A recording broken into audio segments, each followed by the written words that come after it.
اس کے بعد تو میں کئی دفعہ سوچتا ہوں شاہ زیب کہ یہاں ہم کیسے پہنچے ہیں جی، تو میں سوچتا ہوں کہ ہوا یہ ہے کہ تواتر کے ساتھ جب سے پاکستان بنا ہے، جو پاکستان کی پارلیمان تھی، اگر آپ اس ہسٹری کو دیکھیں تو آپ دیکھیں گے کہ ایک بڑے انداز کے ساتھ کوئی نہ کوئی اس پر ہر وقت حملہ آور رہا ہے.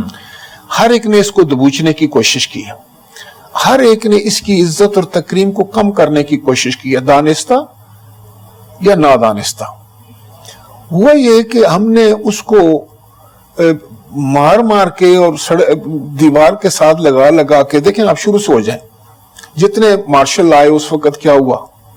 اب جب مارشل لا آتا ہے تو سپریم کورٹ جو ہے دے سے کہ، اور وہ لکھا ہے اس میں کہ they are the defenders, protectors and they have to preserve the constitution of Pakistan.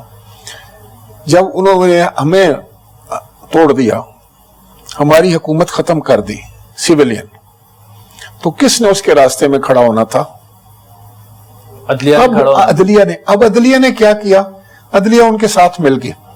عدلیہ نے نظریہ ضرورت ایجاد کر لیا بڑی محنت کر کے. انہوں نے آئین پاکستان میں تو کہیں نہیں لکھا تھا نظریہ ضرورت. اس میں سیاستدان جو ہیں وہ بھی ایک دوسرے کے خلاف کھل کر استعمال ہوئے.